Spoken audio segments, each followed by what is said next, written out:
Okay, so let's start. Um, I guess most of you probably also had a chance to look into assignment number 5, which I posted a couple of days ago.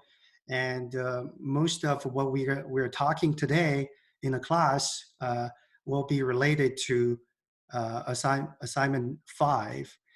And yeah, if you guys have any questions about assignment 5, make sure you attend the office hours after the class.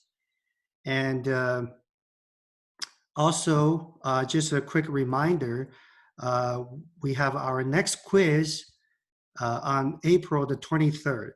All right, so it will be like more than 2.5 weeks from now. So, all right. Again, if you guys have any questions during my lecture, just please unmute yourself and just talk. All right. All right. So let's Professor, continue what we left off from last class. uh, Um, sorry. your office hours start at 7, correct? Sorry. Your office hours start at 7? 7:15. Oh, okay. Yeah, 7:15. So from 7:15 to 8:45. Okay. Yeah. So, all right. All right. So last class we started, the new topic for inter-process communication. Mostly we're talking about some of the common issues when you have multiple processes talking to each other in a multi programming environment. Mostly, two kinds of concurrency issues we may need to deal with in a multi-programming environment between multiple processes. And there are race conditions and deadlocks. So for now, we're focusing on the race conditions. And so last class, we talked about um, the atomic operations and the critical sections, right? So basically, atomic operation is that the operation cannot be interrupted during its execution until it completes, right? So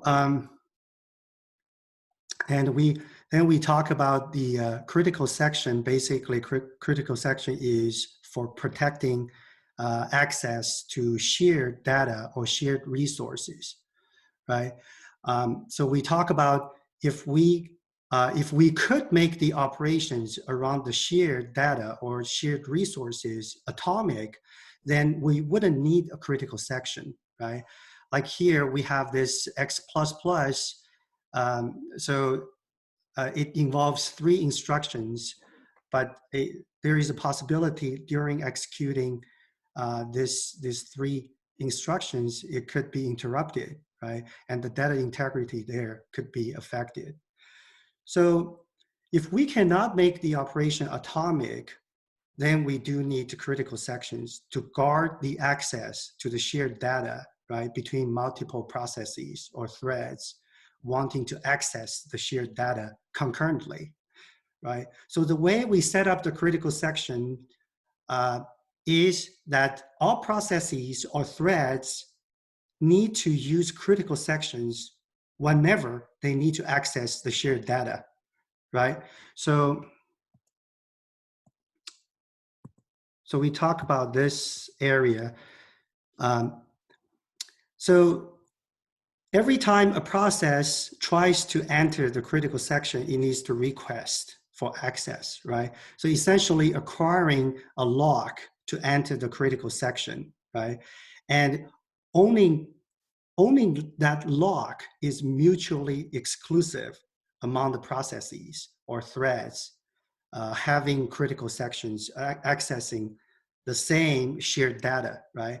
So that way, only one process or thread can execute its critical section to access the shared data, right? And once the process or thread is done with its critical section, it would exit the critical section and release the lock, right? to that critical section. So another process or thread can acquire the lock to gain access to its own critical section. All right, so we talk about how we use the critical section to divide uh, the code for a process, right? So for critical section itself, it has this three sections. It needs the entry and the critical section itself, then the exit, right? And the remainder would be non-critical section. So now, related to one of the questions in your assignment number 5, so when you set up the critical sections, the critical sections actually would reduce the concurrency of your program. What do I mean by that? Because you know, for executing the critical section, only one process or thread, right, can execute the critical section at one time.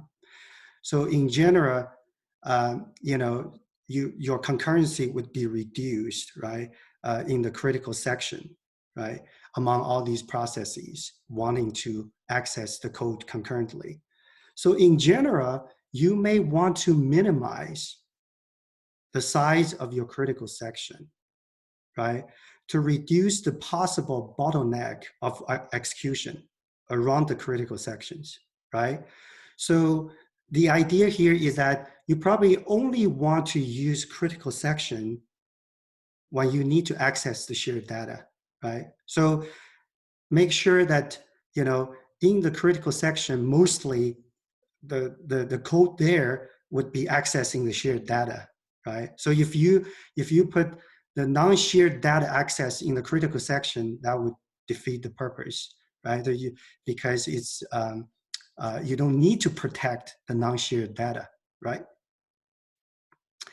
So how do we implement acquiring this lock for entry and releasing the lock in the exit, right, of the critical section? So we talk about a few software-only solutions for implementing, acquiring, and releasing the lock, right?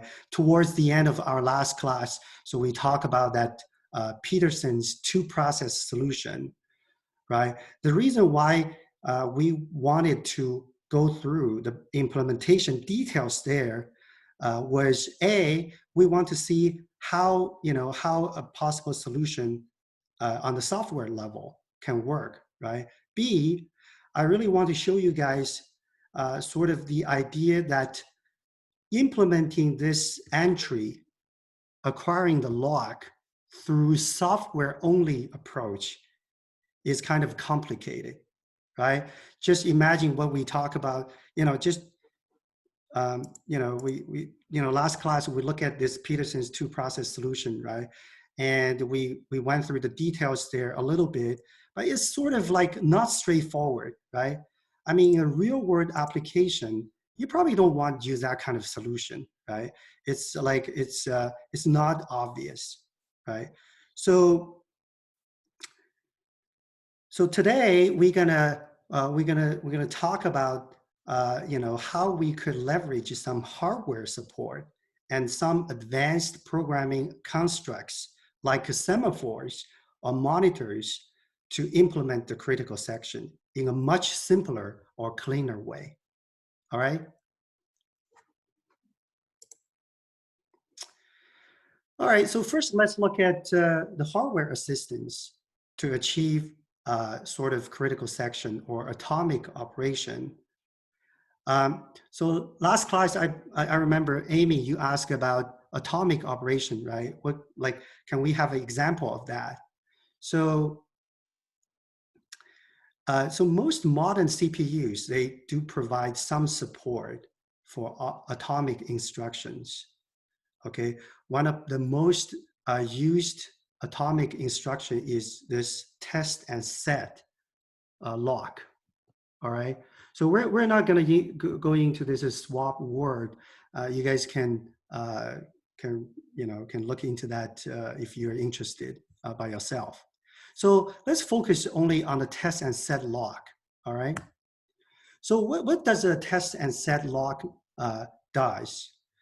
All right, so basically this is the implementation, right? So essentially it's a very simple, straightforward kind of sequence of instructions, but this whole thing like will be executed atomically, all right? And that is guaranteed by the CPU, that is guaranteed by the hardware, all right? So what it does is it takes one parameter, right? And basically it would set that in the parameter passed in to true, right? And return what? It would return the original value of that parameter, okay? Of that argument. So we can see this parameter is passed in as a reference, right? First, it remembers the original value of this target, right? And then it sets this target to true, then it would return the original value. So if this target initial value is false, what do you have? What's going to be returned from this test and set lock if the target value is false to start with? So you will return false, right? But then it will set this target to true, all right? So the next call of the test and set lock will do what? Will actually return true, all right? All right, let's look at some examples. All right, so how do we use this simple test and set lock, right, to as a way to acquire a lock for entering a critical section? So this is how you do it, right? So initially you set this a Boolean value prevent entry. This is the guard to the critical section as false, right? Then you use this. Then let's say first this, the first process tries to enter this critical section here. It will call this test and set lock, right? And what's going to happen? What would be returning from this test and set lock for the first time when it gets called? It will return false, right?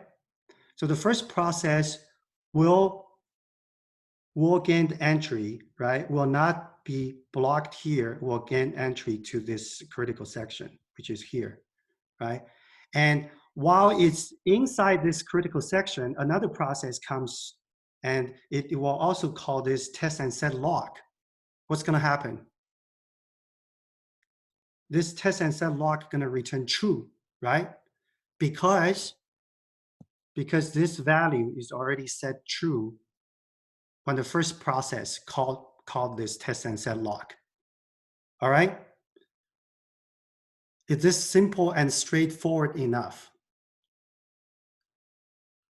I'm just confused on when you said it that when you is it when you go into the loop uh the Yeah. first time it will work? It's just the second time it's going to be set to true. I don't understand that.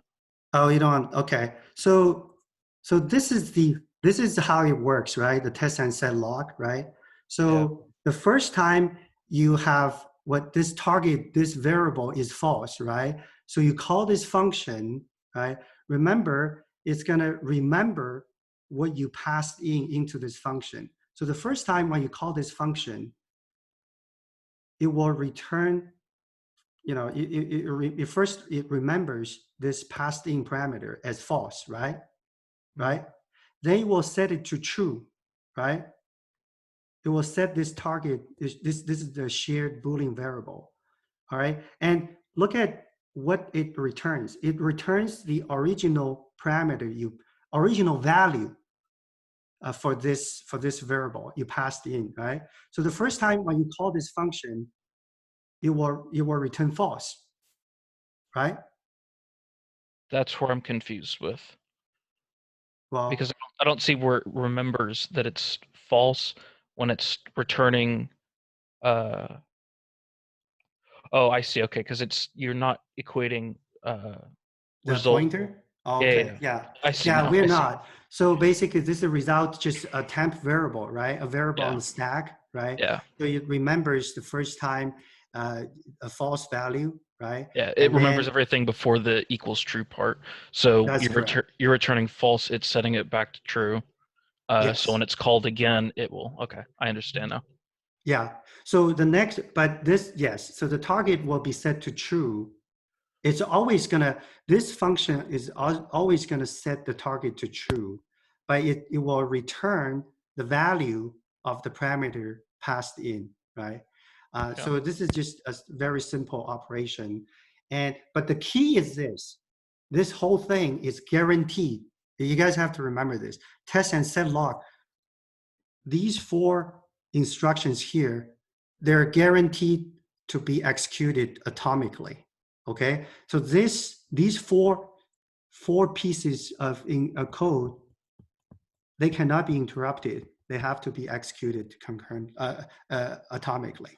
All right, so all right, so this is, so first time you call this, and the first process will enter the critical section, and while it's in the critical section, another process tries to enter this critical section. It will be blocked, right?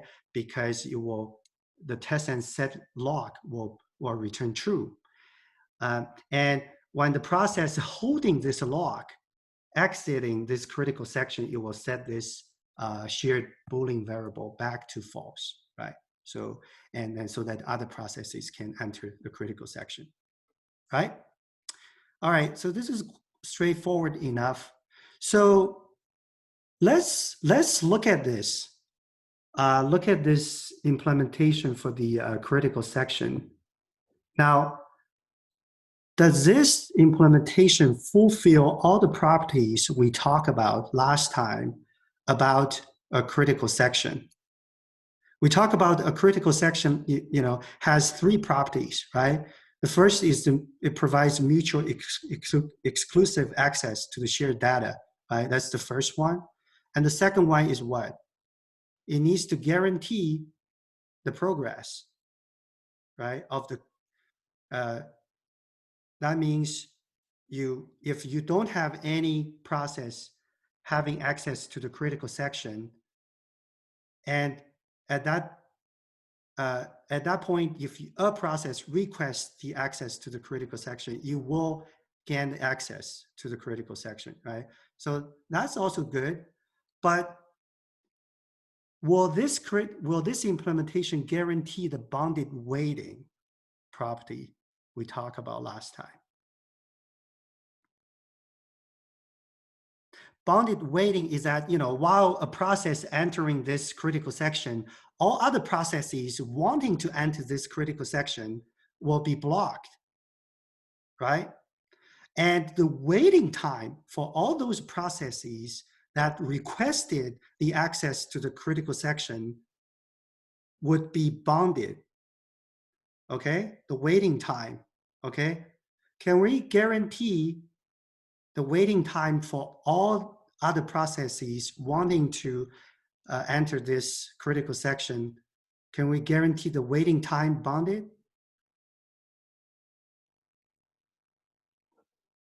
The answer is no, okay, with this implementation here, because when the process holding the lock for this critical section exits this critical section, there is no mechanism here, right, to pass no mechanism here to guarantee all the processes that have requested the access to this critical section, that they're waiting there, right, blocked.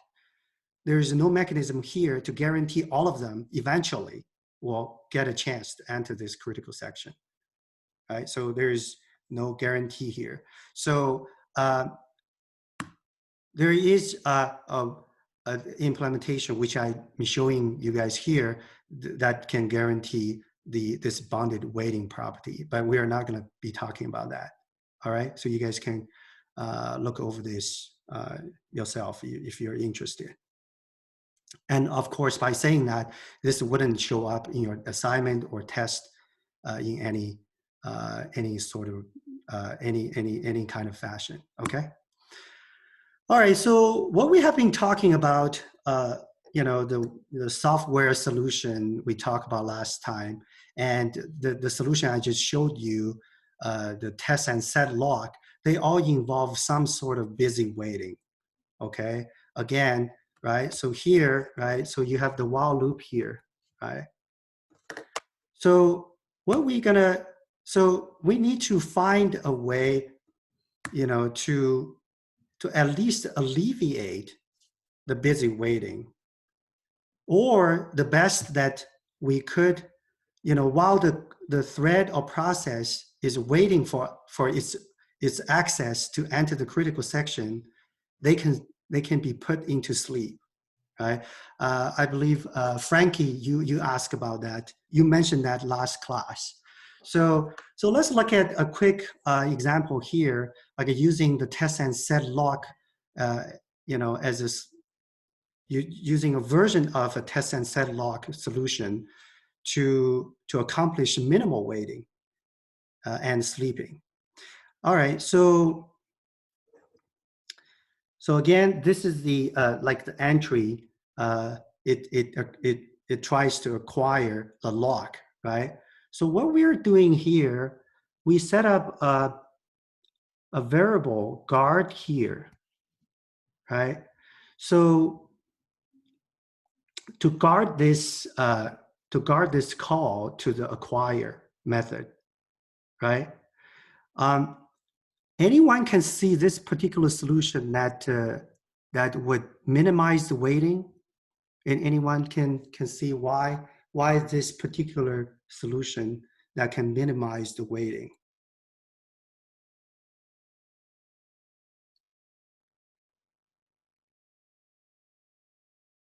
Right? So you guys know how this works, right? So the first time the first process or thread calls this function, and it will not be blocked, right? Because the first time you call this function test and set, and it will return false, right? So that first process will gain access here, right? And then that first process will use another value variable, right? And for guarding the actual critical section. So once the first process gains access to this code, it will do what? It will see value equals to 3, and it will set the value to busy. And it does what? Then it will set this guard variable back to 0. All right. So when the second process comes trying to access the critical section, the second process will also try to call this function first, right? Test and set the guard, right? Now the test and set guard here, will that block the second process? Will that block the second process for a very long time? Can somebody answer this question for me?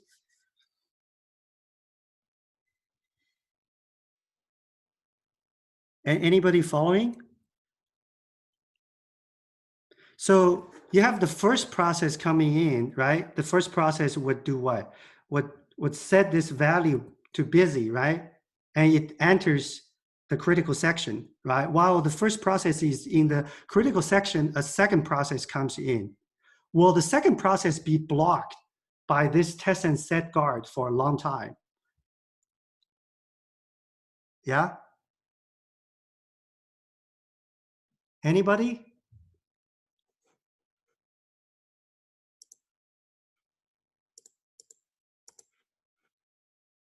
All right. Well, if you guys just look at this implementation here, right? The first process after it has the access, right? After it passes this test and set, it will do what? It will set this value to busy, and it will do what? It will set this guard to 0 right away, right? So this guard being 1 is very short-lived, right? This guard variable being 1 is very short. It has a short time frame for this guard to be set with a value to 1. So the second process comes in, it will not be blocked by this test and set for a very long time, right? It's not going to be blocked here, right? But the second process will be also executing this part, right? Let me clear this. Right? The second process comes in, the value would not be free anymore. So the second process will be executing this. All right? Or any other process wanting to access the critical section while the first process is still executing the critical section, is still holding the lock. So the second process and the other processes wanting to access the critical section, they will be what? They will be put onto a queue, and they will be put into sleep. All right? And after the first process finishes the execution, the first process of the critical section, the first process will do what? Will set this value back to free, right? But nonetheless, here the point I want to show you guys, this guard variable here is only guarding what? Is only guarding like this piece of program, okay? All right, so this busy waiting here is very short, right? For all the processes being blocked. As all the processes being waiting for the access will be put into a queue, and they will be put into sleep, okay? Any questions? No? All right, so let's move on to semaphores. Have any of you actually had learned anything about semaphores? No? Okay, so it was first proposed by this Dutch computing scientist, Dijkstra, in 1965. All right, so this is a very powerful programming construct. All right, so this is probably the most important programming construct that we would be discussing in this class for solving process or thread synchronization issues. So you need to work on the semaphores in most of your assignment 5 questions and the programming assignment. All right, so first let's look at what is a semaphore, right? Well, by the standard definition, a semaphore is like sort of what I have here, I have a small icon here. So it's sort of holding the arms or 2 flags or poles in certain positions to send messages. All right, so essentially it's a symbol used for coordinating or directing traffics. All right, but in computing, a semaphore is essentially a generalized lock. All right, we'll get into that why we're saying that. And semaphore itself is actually, it boils down to an integer. So just remember this, a semaphore is essentially an integer, okay? A good example to use to introduce semaphore is this semaphore integer simply represents the number of available units of a resource. Right? You can think that way. So it's sort of the integer represents the number of available units of a resource. For example, copies of a book in a library. right? Or barbers in a barber shop, or CPU cores, or maybe web server worker threads, right? So so this semaphore can represent, the number of available units of a resource, right? So that's why in its generic form, a semaphore is also called counting semaphore. All right. So you can think a counting semaphore is used for tracking the resource allocation for multiple units of a resource. All right. That's probably the most straightforward way, I can think of.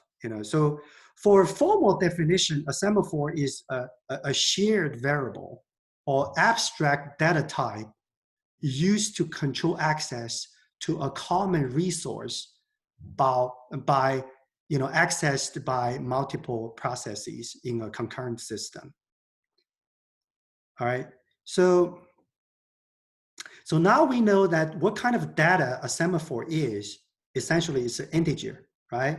So we want to introduce what kind of operations you can do to operate on this semaphore data, which is an integer, to help address, the process or thread synchronization issues, right? So there are only two operations you can apply to the semaphore, which is very straightforward: wait and signal. And a lot of times they're also being called, wait is being called done, signal is called up, okay? And in the Dutch kind of abbreviation, you probably will see people using P for wait, a V for signal. All right. So what is wait? What does wait do to the semaphore? Wait is simply it increments the integer, the semaphore integer. Okay, that's what wait does. And signal is simply increments the integer. All right. You So said yeah, for signal and wait, they both incremented. Did you mean that wait decrements? yes, wait decrements the integer. Signal increments the integer. Right. So basically, wait means you increment the integer, which is the semaphore itself is an integer, right? It's an integer, right?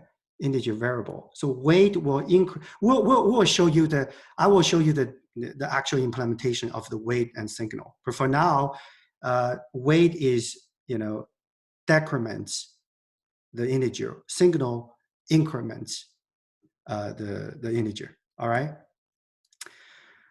Okay, so now this is related to assignment. You guys will use the POSIX library for doing these two operations. Okay, this SEM underscore wait is the POSIX version of wait, and SEM underscore post is the POSIX version, a POSIX method you will need to use for signal. Okay, and these are the Windows methods. All right.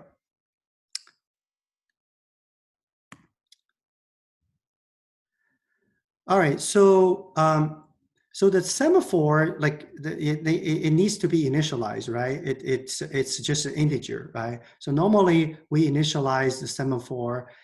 You can initialize the semaphore with an arbitrary number of, with an arbitrary number, right?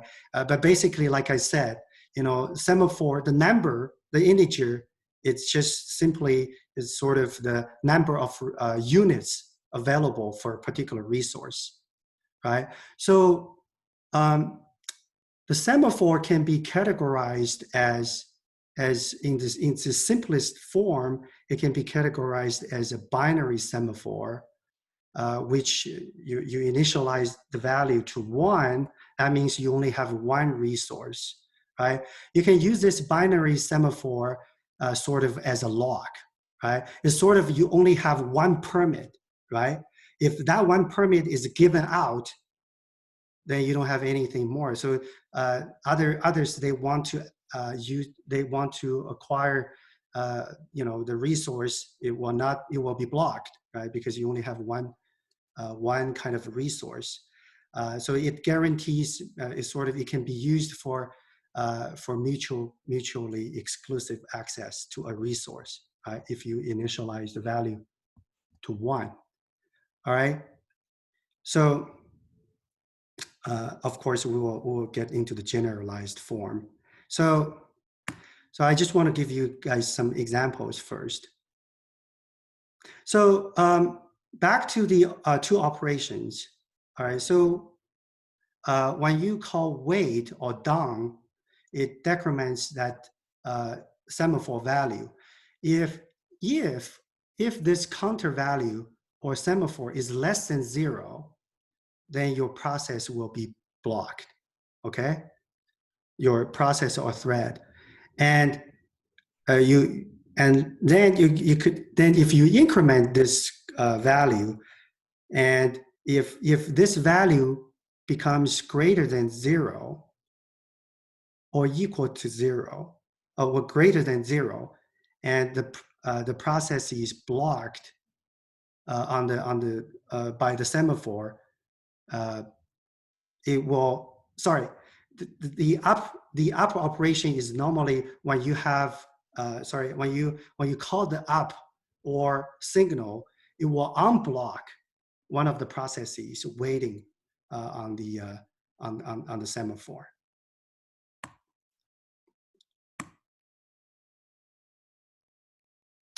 And obviously, both up and down have to be atomic operations. All right. So essentially, these two operations, they have to be atomic. They cannot be interrupted. All right. So basically, essentially, semaphore, it maintains a queue of processes or threads waiting to enter critical section. We'll get into concrete example pretty soon in the next few slides. So again, this is what these two operations they do. So if the semaphore is greater or equal to 0, it will continue its execution. That means you still have access to the resource. Otherwise, the process would be put on the wait queue for gaining the access to the semaphore. All right, and the signal would unblock a process on the wait queue. All right, so let's go through a quick example here. So assuming we have two processes here, right, working on a same semaphore, all right, and you have an initial value of semaphore with value 2, okay?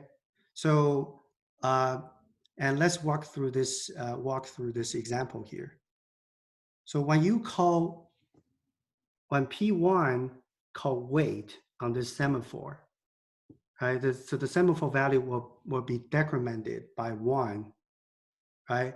And will P1 get blocked after that?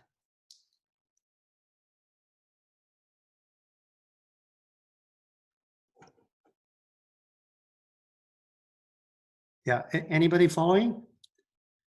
No, it shouldn't be blocked. It shouldn't be blocked, right? Because why? Because this semaphore is still greater or equal to 0, right? So that means the resource is still available, right? Basically, wait means what? Wait means the process is trying to acquire the resource, a unit of the resource, right? So your resource, the number of units of the semaphores or the resource here is 2 to start with, right? So P1 calls wait. It tries to acquire a unit of that resource. You have 2 there, so it will acquire 1.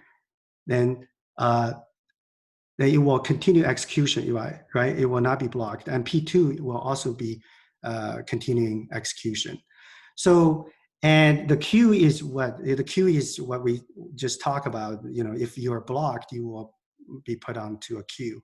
So P1 will not be blocked here. So then the next call is P2. P2 calls wait.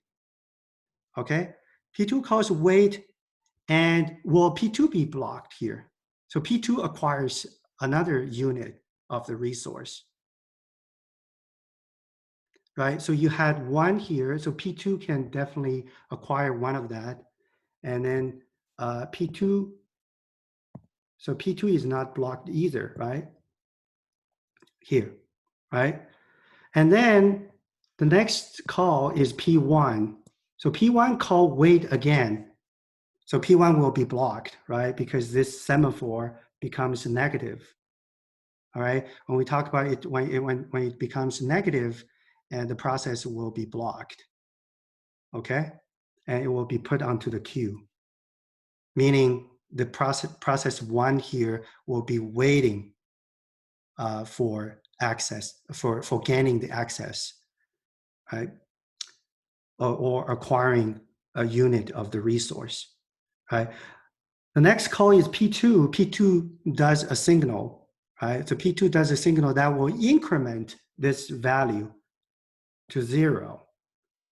All right. So once this back to 0, it's not less than 0 anymore. So you because and so P1, which was waiting for for acquiring a unit of this resource, will be given this will be given this resource, and then P1 will be brought back to the ready queue and to be scheduled for execution again. All right, so and so on and so forth. All right, this is just a quick enough example for you to understand how basically the two operations on the semaphore, how they work. All right, so again, so essentially, semaphore is just a glorified integer variable, so that can be updated by two atomic operations. All right, so again, one way you can think of semaphores is they are like number of permits to access shared resources or data.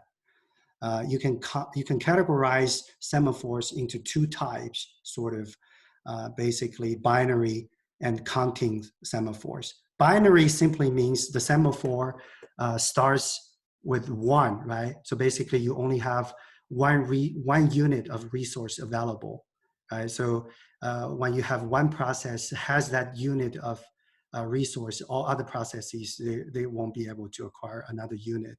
So binary semaphore can essentially provide you the exclusive access. It works like a lock, right? So,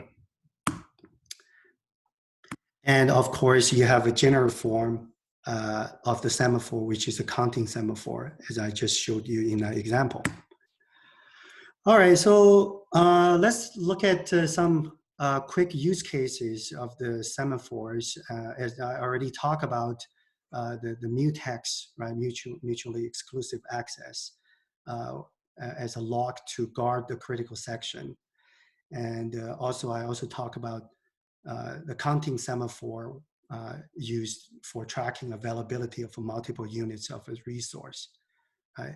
So, and they, in these two use cases, you have to make sure you initialize the semaphore with the correct initial value to start with. And also, a third use case you can use semaphore for is the semaphore can also provide this sort of a scheduling, can fulfill this scheduling constraint. All right. So basically, what does that mean? Later we'll discuss. We will discuss about the concrete example in the producers and consumers problem that your assignment 5, the programming portion, will be, or you will be using semaphore to enforce some kind of scheduling constraint. All right. So so normally in that scenario, you initialize the semaphore with the initial value as 0. And whoever needs to start first will do a signal. Whoever that you want to start later, you want to call wait, right? Let's just do a quick example here. So you guys have used the thread join, right? What thread join does, it basically, it means that it would wait, right? The executing a thread would wait for another thread to finish before it can continue, right?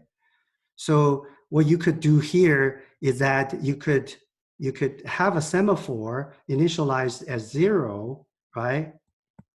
When you call wait here, when you call s dot wait here, what's going to do? What semaphore going to do? The semaphore going to block this executing thread here, right? Because it has an initial value 0. If you call this wait here, it will decrement that initial value to -1. It will be less than 0. So that means this thread is going to be blocked. Okay. And when this thread going to be unblocked, if the other thread that you're waiting on, it will, if it does a signal, then it will increment that semaphore.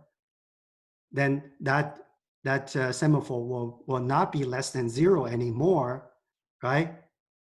And then that thread that is waiting, that is blocked, will be unblocked. All right. But if this gets called first, if this gets called first, the signal gets called first, then the initial value will be incremented to 1, right? And then if you call s dot wait here on the first thread, it will not be blocked because the initial value is at 1. You decrement that 1 to 0, it's not less than 0, so it will not be blocked. So basically, by doing this, essentially you guarantee the order of execution, right? So you will guarantee this second thread here will be executed first, right? And this first thread will be waiting for the execution of the second thread to continue. All right. So this is also related to one of your questions in your assignment 5. Okay. All right. So let's look at a quick example here. Critical regions and using semaphore as a for implementing critical region. Okay. It's fairly straightforward. I already talked about it. And this is another example for implementing critical section for this simple example we talked about before. All right. All right. So next we need to get into a concrete example, a rather more complex example, what we call producers and consumer problem. Let's see how we can use the semaphores to solve that problem. All right, so let's refresh what we just talked about, the semaphore used for resource allocation or as a counting kind of mechanism for tracking multiple units of a resource. So you can think, again, you can think semaphores, they provide a pool of n resources, right? And you could have a number of processes wanting to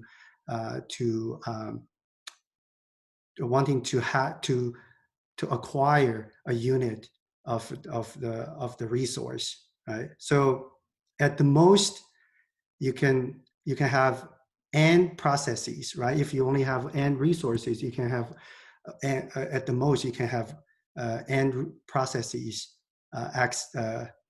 accessing n resources at the same time, right? So when you call wait, you will allocate a resource and for a process. When you call signal, you will return that resource back to the pool. All right, straightforward enough? All right, so let's look at this bounded buffer problem. Again, as the produces consumer problem. So this is a classic synchronization problem, okay? So let's look at, what essentially how a bounded buffer in this case, in this context, how it should work, right? So essentially, you have a shared data here between producer and consumer, right? So what producer does, producer simply put elements into this buffer, right? One at a time. Now you can have multiple producers here, okay? And the consumer, what consumer does, it will simply retrieve an element or remove, you can say remove an element from this bounded buffer, or you can call it consume. It consumes an element from this buffer. So, right, so you can have multiple consumers, right, accessing this buffer also. Right? And we talked about last time in a typical example of this bounded buffer producers consumers problem can be video streaming, right? You can have, the source of the buffer can be the video stream, right? Right? And the producer is just putting the video stream into the buffer. The consumer is just getting the video stream from the buffer. All right. So now, so first, you start with an empty buffer, right? And of course, you need to produce some. You need to produce at least one element and put it into the buffer so that a consumer can consume, right? So so we just talk about using counting semaphore to control access to a pool of resources, right? So if we consider from resource allocation perspective, what kind of resources a consumer needs to have to be able to consume?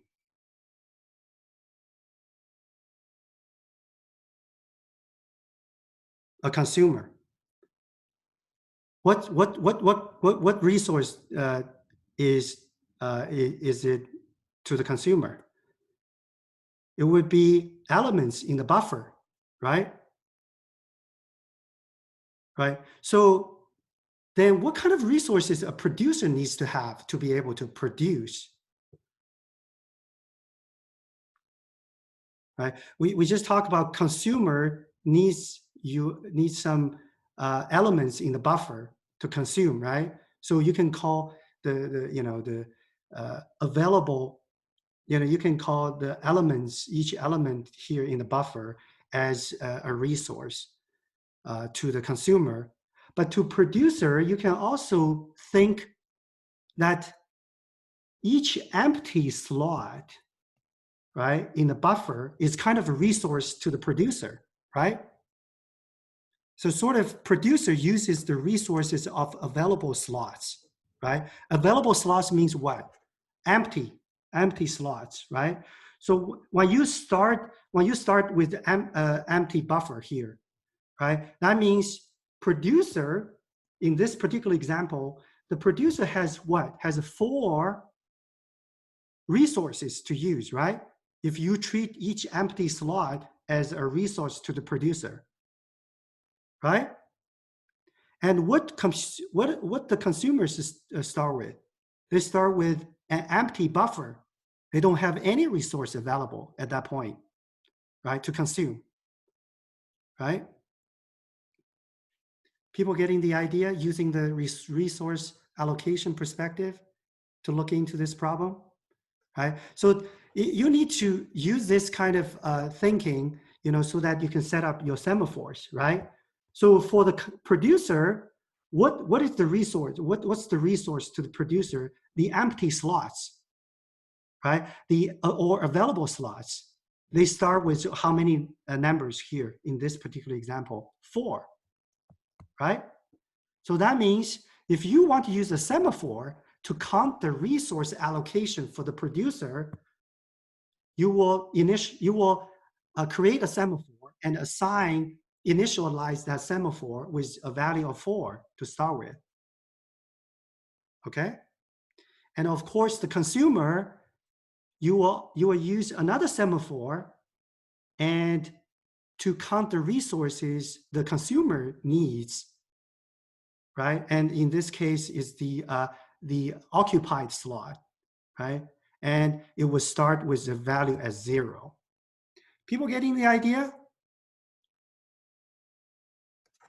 Yeah, if you're getting that idea, can you type yes, or at least give me some, feedbacks? All right, so that's good. All right, so, and also I want to make sure here you guys understand. So can you have multiple producers accessing the buffer at the same time? Right, I'm not talking about between producer and the consumer, but between the producers, among the producers themselves, because you could have multiple producers producing stuff to the buffer, right? So the multiple producers, they also need to be what?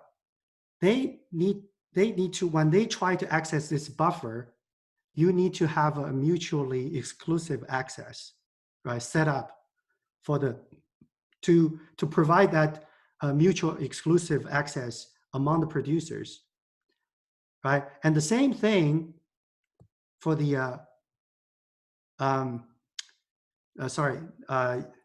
same thing actually for between the producer and the consumer, okay? All right. So so here I just showed you like here, like first you start with an empty buffer, right? That means the producer has 4 empty slots to work with, but consumer doesn't have any occupied slot to get, to retrieve, to consume. But this is the other extreme. So here, when the buffer is what? When the buffer is full, can you produce more? You can't, right? That means you used up your empty slots, right? Again, empty slots, there are the resources to the producer. If you used up the empty slots, the producer cannot produce anything more, right? So back here. So when we start this, this buffer with empty buffer here, when the consumer tries to consume anything from this buffer, say it used the semaphore here, it will decrement this semaphore. It starts with 0, right? It will decrement this semaphore to, like by calling wait, okay? And initially, when the consumer calls to wait, it will decrement this 0 to -1, so the consumer will be blocked because there is no occupied slot or element for the consumer to consume. So the consumer will be blocked, right? So that's what we call synchronization there, right? But when the buffer is full, right, you don't have any empty slots available to the producer anymore. So if the producer wants to produce one more element to be added to the buffer, at that point, the producer wants to, it will call wait. This empty here is just simply a semaphore name, okay? So when it calls wait there, it will decrement this 0 to -1. That means this producer will be blocked, right? Because you don't have any empty slots to work with for producing more elements to the buffer. All right. All right, I will skip these middle states. So essentially, this is what it does, right? So what we just talked about is that you're by using 2 semaphores, one for producer, one for the consumer. Here you used empty for representing the empty slots. You use 4 here to representing occupied slots, okay? So this is what I just described. So you start with 4 empty slots, and then the producer can produce 1, and then the producer will will increment the other semaphore, which is the resource semaphore for the consumer, so that you will the occupied slot will be the number of occupied slots will be incremented by 1. So that means the consumer at that time they do have an occupied slot or an element in the buffer to consume, right? And so on and so forth. You guys can work with all these different states. Okay. So let's go through this implementation here. All right. So so essentially, we need to set up what? 2 semaphores here, as I just described. Okay. So we set up 1 semaphore as a full. This is for what? This is for what? For the consumer, right? Right? For tracking the resource allocation for the consumer. Okay? So this empty here is what? For tracking the resources to be used for producer, right? And what's important that you need to set up the correct initial values, right? Again, so what do you start with for the consumer? The number of resources for the consumer is what? Is 0, right? And the buffer is empty, right? You don't have any elements there. You know, the number of resources available for the producer at the beginning would be the buffer size. You know, everything is empty there. So, and also the mutex here I just talked about, it provides mutually exclusive access to the shared buffer when the producer actually tries to modify the buffer or the consumer tries to modify the buffer. You need to protect the access of that buffer, okay? And then you have this buffer itself, right, as whatever you want, a queue or a tree. And in your assignment programming portion, you want to use a queue there, okay? First in, first out. All right, so let's look at the producer function here. So what producer gonna do? Right, every time the producer wants to acquire a resource in the bounded buffer, it does what? It tries to look into the empty semaphore, right? Like I said, empty semaphore here is representing the resource allocation for the producer, empty slots, right? So first you want to do what? You want to acquire a resource there. You call wait, okay? So obviously initially you don't have any empty slot. This is gonna be blocking any producer wanting to call this wait, right? Right, so until, sorry, my apology. So initially you have 4 available slots, 4 empty slots. So the producer will not be blocked, sorry. The producer has 4 available slots, right? So the first producer will acquire a slot there to produce an item there, right? And then the producer, once the producer acquires an empty slot, it will try to insert the produced item into that buffer, right? But before the producer, a producer can modify the buffer, a producer needs to what? Needs to gain the access to gain the mutually exclusive access to the buffer, right? So you need to set up a critical section before that. You're using this mutex here, right? So because it could be you have multiple producers trying to produce the item at the same time, right? And that would be the case in your programming assignment in assignment 5. All right, so and then you gain the access to the buffer, then you add that item to the buffer. Then at the end of it, you do what? You release the lock on this mutex, which is the mutually exclusive lock to the buffer. And then you do what? After you add this item here, you will call signal. This is the full here is what? Is tracking the resource allocation for the consumer, right?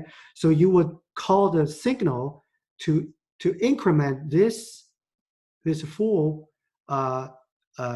semaphore to indicate that, okay, you have an element available now, right, in the buffer. So maybe there is a consumer waiting to consume anything from the buffer, and the consumer can be waken up, and then consumer can continue there. All right, and let's look at the other side, the consumer process. The consumer would try to first, you would try to gain the access. The consumer would try to acquire a unit of resource. In this case, it would be an element from the buffer, right? And once the consumer has acquired a unit from the buffer, then the consumer can do what? Can remove, right? Can remove that item from the buffer, right? That means it consumes that item, and at the end of it, it will do what? It will signal the empty semaphore. Empty semaphore is for tracking the empty slots for the producer, right? Once you remove one from the buffer, then that means the empty slot will be incremented by one, right? So, and then you can do your consume, whatever you want with the item for the consumer. Okay, so here is the overview of what we just talked about. Any questions about this, how it works? Hey, can you go back to the previous slide real quickly? Yeah.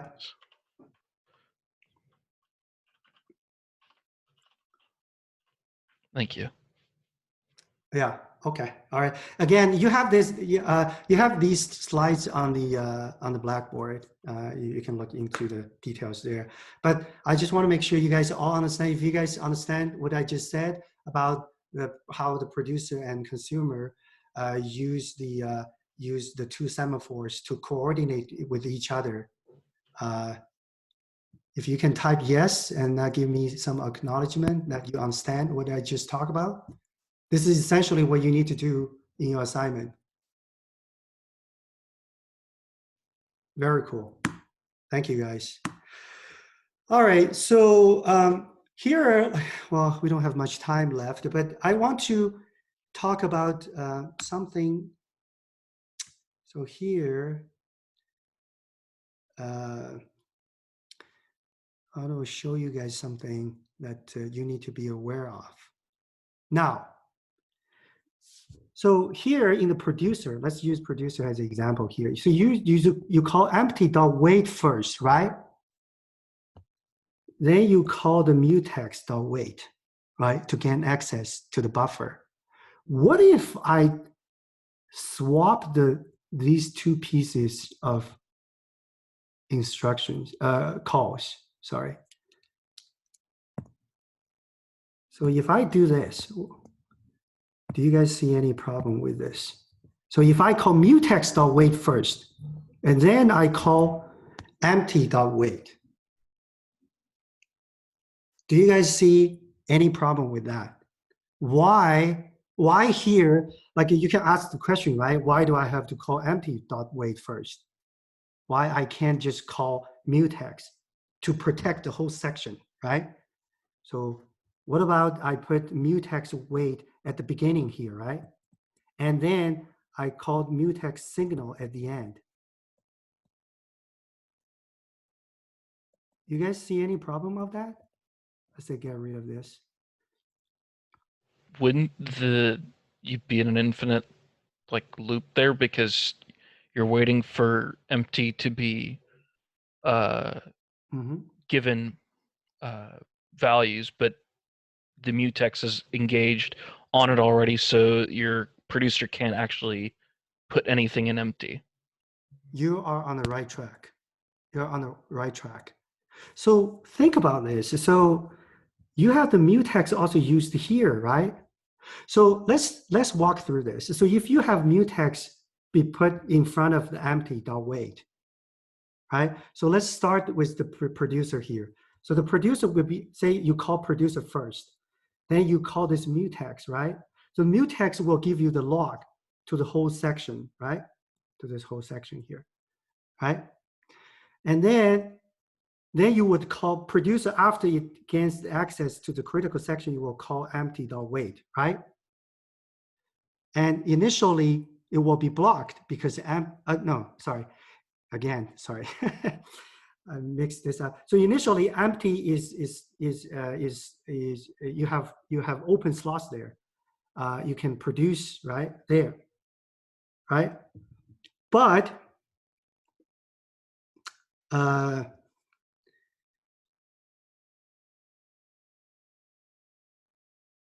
and the consumer, let's say, okay, so let's say the producer produced, we have, let's say we have, using that example, we have 4 available slots, right?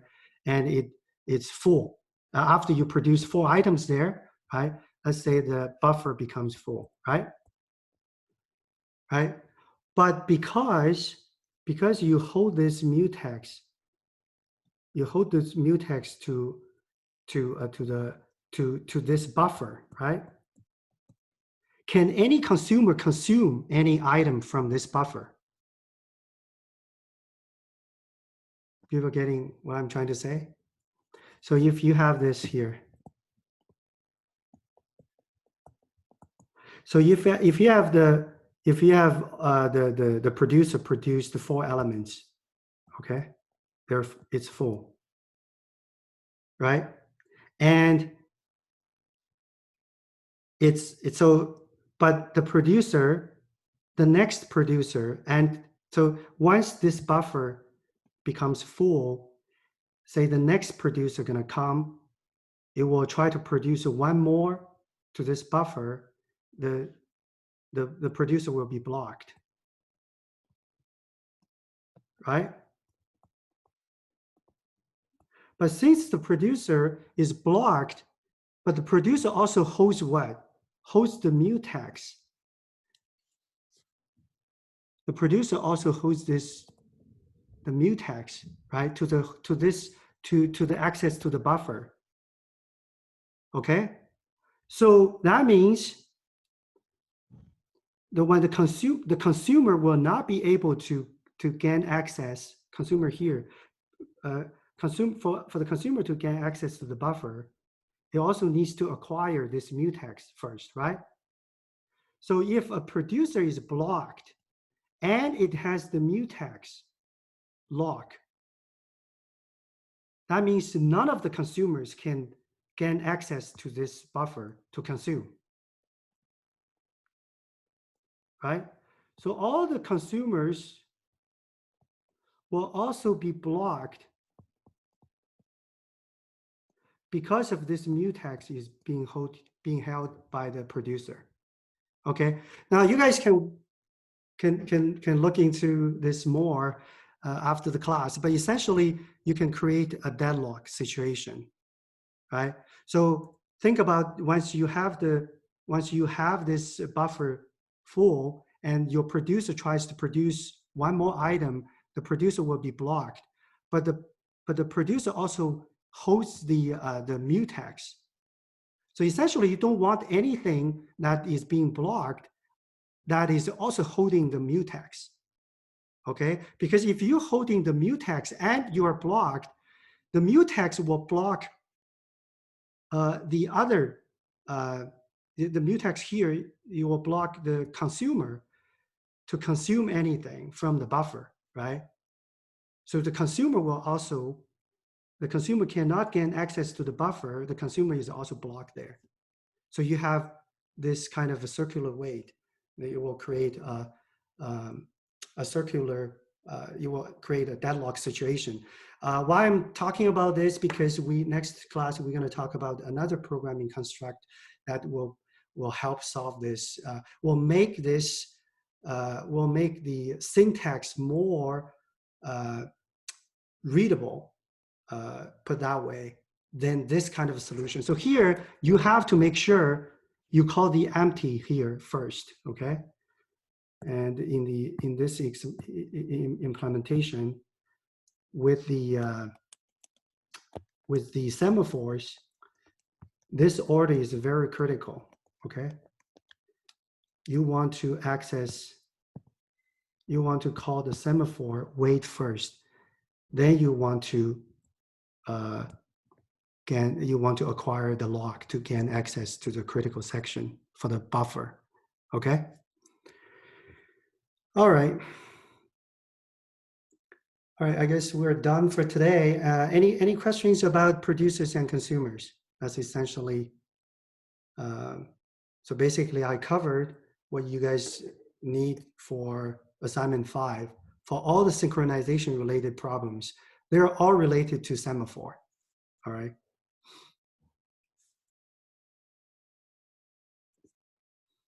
Any questions?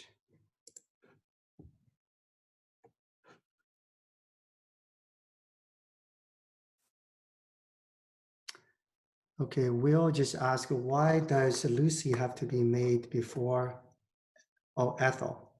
So there we just, you know, in assign, you know, every time when we check how your program works, right, we want to, you know, we want to compare your output. We want to compare the output of your program with the output from our program, okay? So we, so there in assignment 5, we want you to do Lucy, to start the Lucy thread there first, is just to want to guarantee some order in your output. So your output can match our output, okay? Does that answer your question? Will?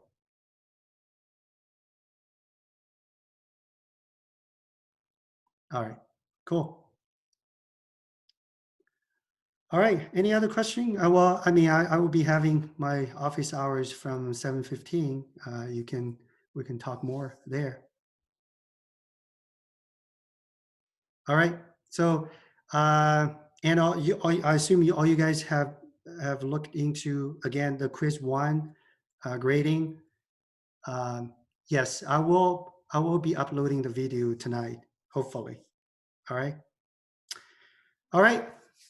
If nothing else, we will conclude today's session. Good talking to you guys again. All right. All right. Thank you, guys.